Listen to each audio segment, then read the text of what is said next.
Oh, there is fenny in that. Yeah. And that pot is kept for the vinegar, Coconut toddy is kept and it will ferment and be vinegar. Oh, so you make your own vinegar? Yeah, your own vinegar. Oh, I think that cashew fenny is gone in, but I can feel it coming out. The fumes emerge through my nostrils. Authentic Goan food, where my mom, father and sister used to cook. And it's all made here by your wife. My wife. For somebody in Goa, for somebody in South Canara, this breadfruit is a delicacy. So this is a fish roe in the recheado masala.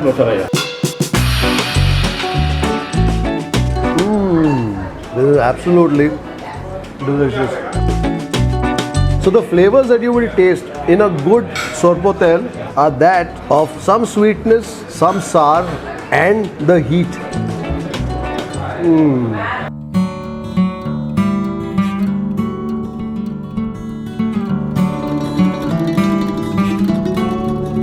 So you guys live here locally? Yeah. Nice to meet you guys. Thank you. Thank you for subscribing. Well, we are in a place called Bhatti Waddo in Nerul, and we've heard of this eatery that's been making waves in the recent past. It's called Bhatti Village Family Restaurant and Bar, and that's where we are going to have dinner this evening in Goa. For those of you new, my name is Kripal Amanna, and welcome to another episode of Gourmet on the Road here on Food Lovers TV.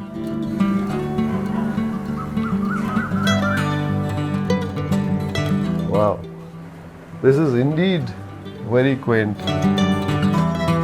This is absolutely beautiful. So this is your home? We stay on top though. You stay on top? Yeah. So what's your name?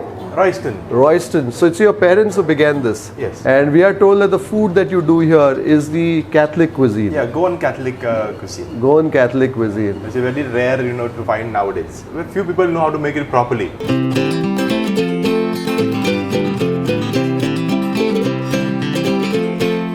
So I'm told that out here you don't have a menu. No, we have recently made one. But until then there was no menu. No, we didn't have a menu. Fresh for the day, or how we cook for the day. This is according to that, how we give the food outside to customers. Fantastic. You know that in Goa they love their beverage when the ambience is made up largely of bottles and vats of various shapes and sizes. Sometimes you walk into a place and it takes hold of you right away. Well, that's the sort of vibe that I'm getting here at Bhatti Village in Nerul. The Mangalore tiles, that's very typical of Goan homes. The wooden rafters that support the tiles.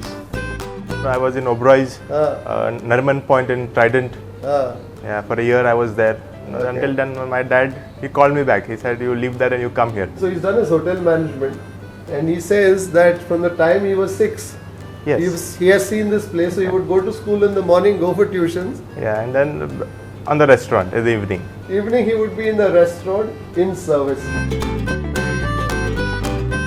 What is Goan Catholic food all about? Yeah, so we did all red meats like beef, pork. We are specialty in that. Okay. Yeah, pork Sorpotel, pork vindaloo, Okay. all the red meat. And then we have plenty of different types of varieties of seafood. Seafood. Yeah, we do have vegetarians also. Today is special in this particular month. We have breadfruit. It's called neer phanas or phanas. So how did you start this restaurant, sir? We were having some restaurants in Panjim, Okay. Then I was working for my brothers and I started this Okay. 1994 something. 1994. It was a small restaurant for the locals. Then it came, the foreigners to come. Then gradually it grown up. There was 3-4 distilleries in this village. Oh, so that's why Bhatti Village. Yeah, it is called Bhatti. Bhatti, so Bhatti basically means a local distillery. Local distillery, yeah. Okay, so that's how the name Bhatti Village came. Yeah. In fact, my uncle was running one distillery. Okay. Coconut Feni. Coconut is the one which is milder in terms of its smell, aroma and all that, but cashew smells is very strong in its aromas, right? Strong. I'm not much of a fenny person, but I've heard from my dad many years ago that when you have cashew fenny, that even if you sweat, you will sweat cashew. Right? Very good it is. Very humidity. Yeah? Strong.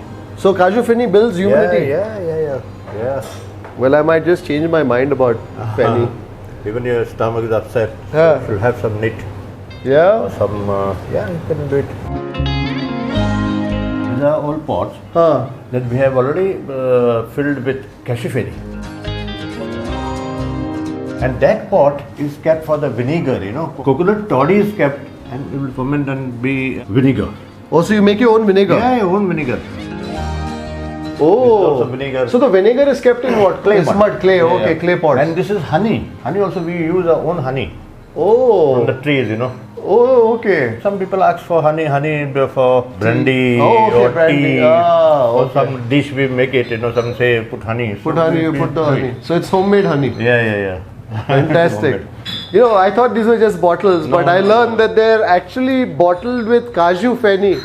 And someday in the future, when Mr. Patrick Yeah. D'Souza is in a good mood, he will open it and invite some of his friends to Yeah, partake of that cashew. Yeah, these are also very old, you know, barrels. Now barrels are come, they make it, but these are over 100 years. Ah. This is also barrels, all feni barrels, not a new one, it's a very old Very one. old ones. They're antique pieces almost. And these are called jars. In the tavern in older days, Huh. they used to bury half of that in the ground, inside. They Ah. used to preserve feni in it. So this all you've accumulated over a period of time. I collected. These are also these plates. When we were young, we used to eat with this. And what is this? Oh, these are heavy. Yeah. This is called kasa, pie metal mix. So people used to sit down and eat. And the rich people who have a lot of money, say Bhatkar in olden days, they used to have table and they used to sit with this and eat. These are plates. Here we have this whale rib. It's a whale rib. Yeah, one of the rib. One fisherman had given to me. Oh my goodness. These are the hande, it is called in Konkani. Oh, to make the boiled rice. Yeah, boiled rice and for bathing purpose, hot water. This is the distillery. They have a dome here. This is the drainage for the hot water. When Wi-Fi comes over here, feni dripping is above here. Okay, this is a two-part. Oh, okay. So this is made of what metal? This is brass. Brass, okay. Your house is not just about delicious food, Yeah, but is yeah. also a museum of sort. Yeah. That celebrates the cashew feni, the feni Yeah. culture of Goa. This is all authentic Goan food, where my mom, father and sister used to cook. So same way, this is the food. Has continued. Yeah, continue. With authentic masalas. We don't use ketchup or something the other. No, nothing. No sauces. And it's all made here by your wife. My wife. And her name is? motiyan, dsouza. Well, here we are in the kitchen of Bhatti Village, and I chanced upon this breadfruit that Royston was telling me about. This is also a delicacy where I come from. Yeah. In No Bangalore. restaurant will give you this. The food here is very home style. The food is actually homely. It's the food that's cooked in the D'Souza home. So even the kitchen that they have here is quite representative of a home kitchen as well. I can hear Mrs. D'Souza in the back chopping away something. She's very shy, so she doesn't want to come on camera, and that she has delegated to Mr. D'Souza and her son Royston. Cashew feni. Yeah. So this is made in a local distillery. Yeah, local. Ah, Very nice. it certainly is smelling rather potent. Yeah, good for stomach upset, overeating, Ah, tiredness, ah, cold, ah. fever. You have feni. Yeah. Oh, I think that cashew feni is gone in, but I can feel it coming out. The fumes emerge through my nostrils.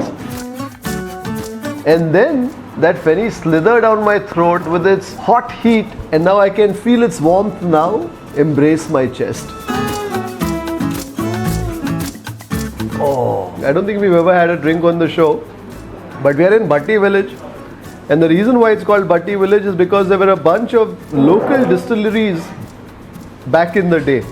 So I think it's only fitting that we make a beginning with some of this cashew feni.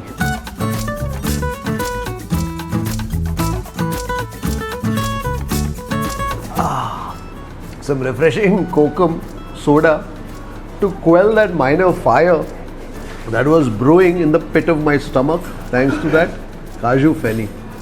But having said that, once you take one teeny weeny sip, you want to sip on a sip more.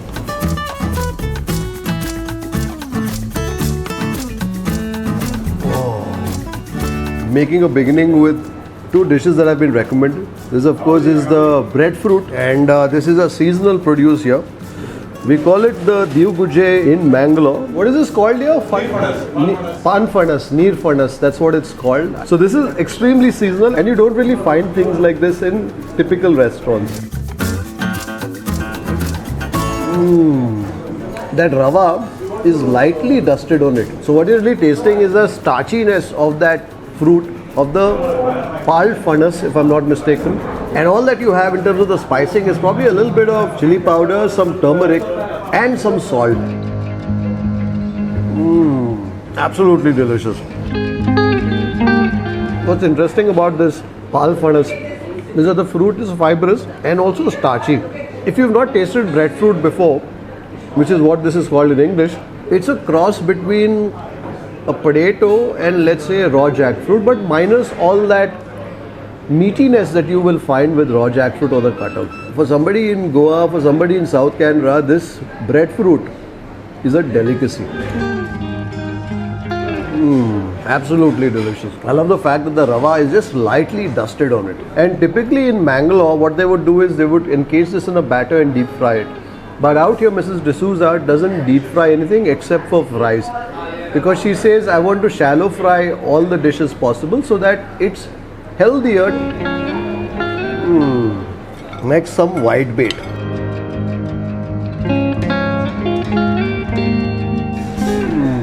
If there was ever such a thing as a fish cracker, that's what this whitebait would be as. It's called the motiyan because I guess the color of the fish resembles that of pearls.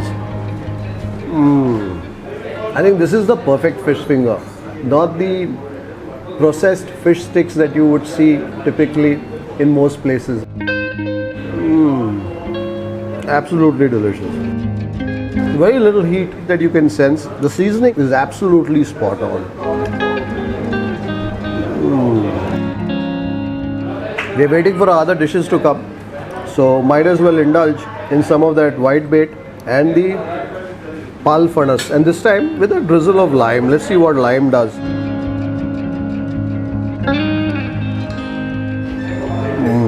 Adds a touch of tartness, but I quite prefer the dsouza without it. And also because Mrs. D'Souza only shallow fries it, there's very little residual oil that you will find on your fingers. So that motiyan is quite addictive. I wish there was a way when I go in next to watch a movie, I could take a tub of the motiyan or that shallow fried rava whitebait made by Mrs. D'Souza as opposed to popcorn. That's a fish roe. You know, when we were kids and my mom would go to the market to buy fish, she would bring the fish and there would be some roe that would be hidden in the fish. Yes. And the three of us brothers, we would fight for the roe. And you never get to taste roe anywhere. Yes. No restaurant will serve you fish roe. Yeah. So this is a fish roe in the recheado masala. Recheado masala, yeah. So this is basically your various spices. You use the Kashmiri red chilies and vinegar. Yeah, vinegar must. And also some kaju fenny. I have my Sorpotel here. Yeah. So I've got a special plate from Mr. D'Souza. Well, we have all the dishes that we ordered on the table here. Time to make some space to do some serious eating. We have here the fish roe, which is something that you would never really find in any restaurant that you go to. So I want to certainly try some of this. And the fish roe is done two styles. One is a rava fry, and there's also the fish roe in a recheado that I certainly want to taste. So the recheado is basically a masala, the recheado masala. And the unique thing about this masala is that traditional recheado masala doesn't use any water. There's vinegar that is used as the liquid and also fenny. I'm told earlier it used to be coconut fenny, but now because coconut fenny is not available, it's the kaju fenny. And therefore this is a masala that you can keep at room temperature for a long time and nothing's going to happen to it. And then we have a couple of other curries. This is a dry shrimp kodi. I think it's called a samarachi kodi. So samar means masala, I'm told. That's what they used to refer to. And then a very traditional Goan Catholic dish, which is a sorpotel, which is basically the pork. So there's some meat, there's some liver, etc. Spices and plenty of vinegar that goes into it. And with the curry you have the ukde rice, which is basically the local version of the boiled rice. There's also some sanna that we will taste with the sorpotel. But I'm going to make a beginning with that fish roe.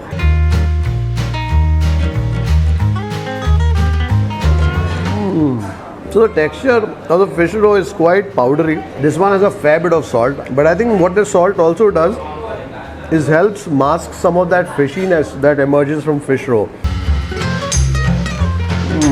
There's a bit of the heat from the chilli, there's a bit of sour that is perhaps from the lime, or I'm not sure, there's some vinegar that goes into the masala as well. I wish the salt was a tad lesser than what it is now.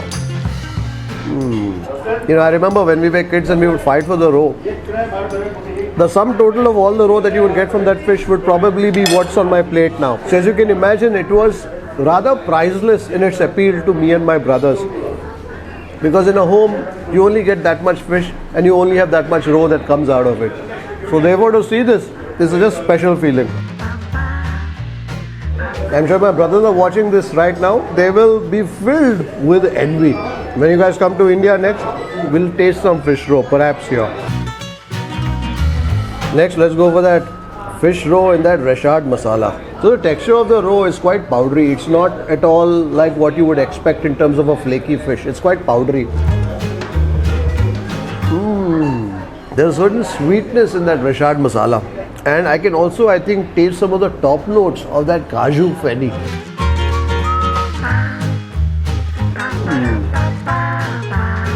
This is absolutely delicious. So basically in that recheado masala, they balance the vinegar with some sugar and you also tasting a bit of that sugary edge. There's also a bit of the sinew that you will bite into when savouring the fish roe, but the sort that's quite edible. And for those who don't know what fish roe is, well, fish roe are fish eggs. Heard of caviar? Well, that's the most premium, rare, super fine fish roe that you will find. That's caviar. And then of course you have the roe of the other fish that you will see in orange, pink sort of globules topped on sushi. Well, this is the same thing but prepared Goan style in a rava fry masala. Next we're going to taste some of the pork. Mr. D'Souza asked me if I want to taste some beef chili fry. I said, why not? When in Rome, do as the Romans. So this is the pork sorpotel. The sanna is a bit hard, so I guess they prepare the sanna and they keep it. There's plenty of fat in every piece of the pork. Again, it's the masala, it's the vinegar, the sugar that goes in to balance it. So the flavors that you will taste in a good sorpotel are that of some sweetness, some sour, and the heat. The heat that comes from some red chilies and also some green chilies that go into the preparation. The flavor of that fat, quite unctuous. I typically don't eat too much red meat, especially these days. But you know, if you're in Goa and you're visiting a home that specializes in Goan Catholic food, well, red meat forms the foundation of a meal here. How could I not taste it?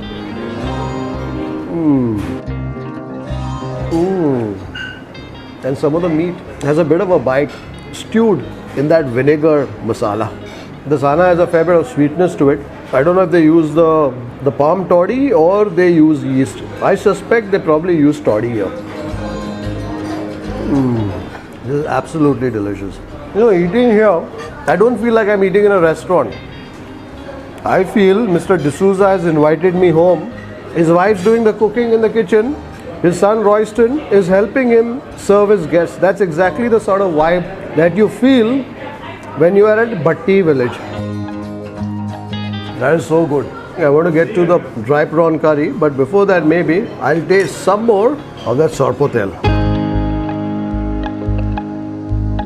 So for this sana, do you use palm toddy or use yeast? Yeah. If there is no toddy, we don't do sannas. No sannas. We don't do with yeast. Sprite, or we don't do with the yeast. Fantastic. I like the attitude of Mr. Patrick D'Souza. He says, boss, If you have to do sana, you have to do it with toddy. If I don't find toddy, well, there's no sana on the menu for the day. This is the dry mango seed. This is bimli. Bimli, that's a bimli. And this is a raw mango. Yeah, raw mango. What goes into this masala, sir? It's quite aromatic. Garam masala. And the flavor comes from the bimli, then the dry mango seed, dry mango, and the dry shrimps. But I think before that, we're going to taste the chili fry.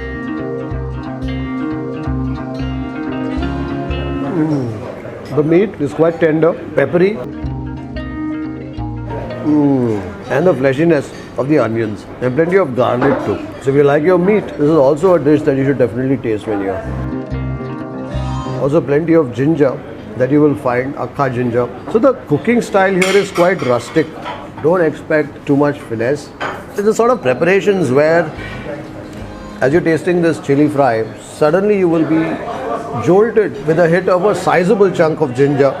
But that's what makes a meal experience like this at Bhatti Village unique and enjoyable. I think next it's time to change tracks and savor that ukde rice and the dry shrimp curry in this plate that's fashioned out of 5 metals.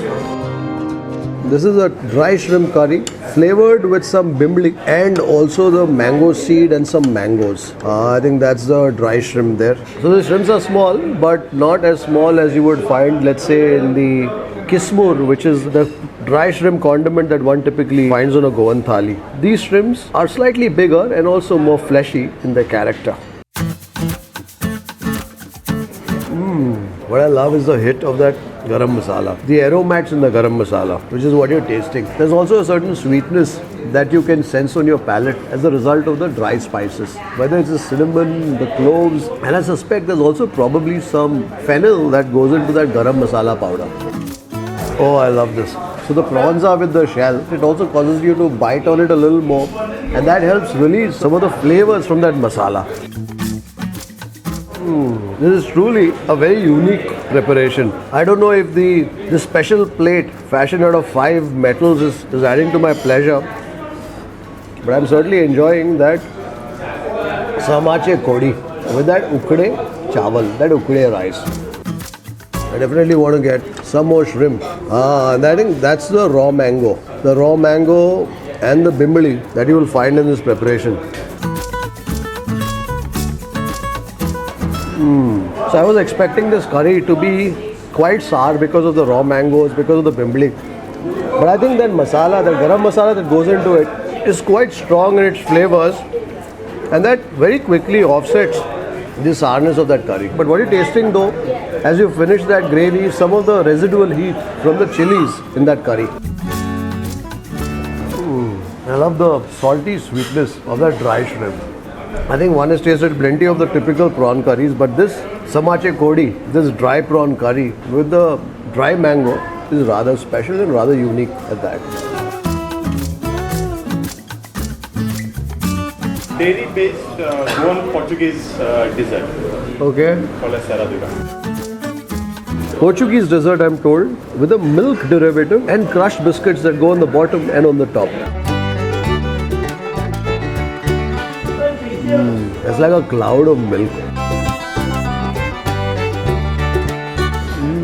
Cream that's been whisked together, and I suspect perhaps there's also some custard that goes into the mix somewhere.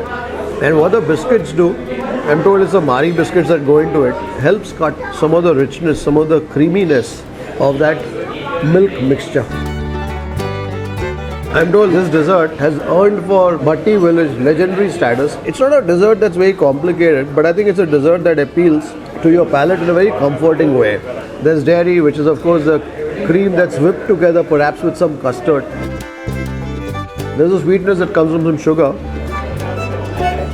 And then there's a crushed Mari biscuit that brings it all together.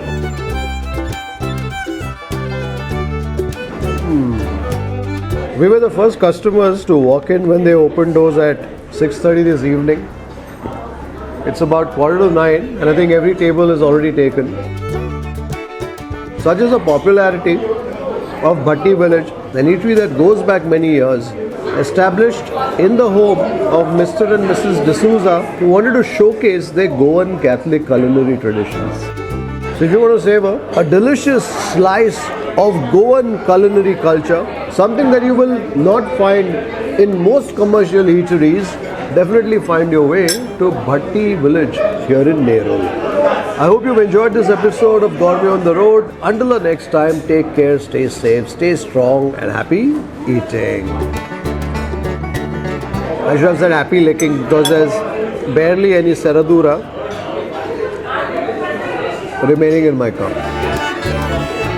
If you'd like to support the work that we do at Food Lovers TV, do consider joining our membership community on YouTube by hitting the join button below or on the home page. You could pledge a nominal sum and receive special privileges like behind the scenes footage, shoot updates, access to live Q&As, and a lot more. You could support us on our Patreon page as well. For more info, check out the links in the description below. If you like this video, don't forget to subscribe, like, share, and leave a comment below. Happy eating!